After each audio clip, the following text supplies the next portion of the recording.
This is the video tutorial for the Radio Shack sound level meter. This is a tool that you want to use if you want to find the level of ambient noise in a space. It's also useful if you want to find the decibel level of sound coming from a point source.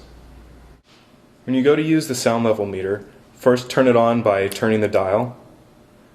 And it starts you off at the highest decibel range. Most likely, unless you're in an extremely loud place, this is going to be too high for the meter to read. So you want to shift the dial down until it's low enough for you to start beginning to get a reading. Okay, so now that you've found your range, you want to change your settings on your meter until you have the right values for your space. So there's two levels of weighting. One is A and one is C. You can change them by pushing the weighting button. A is for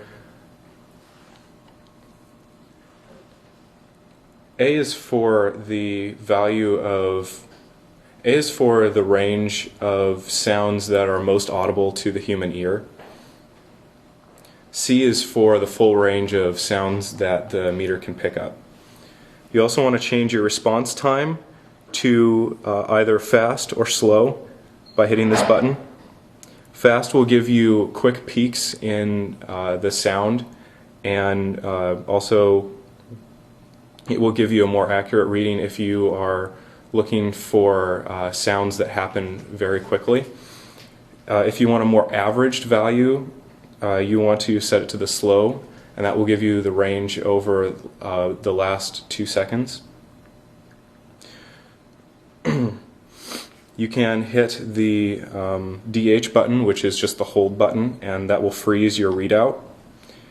And when you're frozen, you can hit the min and max buttons to get the highest and lowest levels that the sound level has picked up since you started recording. And then you can hit the reset button simply to go back to normal reading. The second function of this meter is if you want to take measurements of a point source of sound in a space.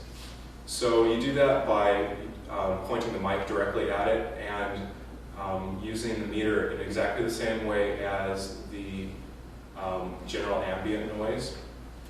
What you want to remember, however, is that since you're taking sound from a particular point source, this is probably going to be a very loud noise or something that's very distracting in your space. You want to make sure that when you're taking the meter measurements that your body is not directly behind or directly in line with the meter from the point source. So if I'm taking a measurement of something that's coming from this direction, I want to make sure that my body is not directly behind it, because the sound bouncing off of my body will interfere with the readings, and it can significantly change what values you get for your sound level. So you want to stand off to the side, get your reading, and you can even use the hold button, DH, to freeze your reading, and then bring it back in line so you can actually read it.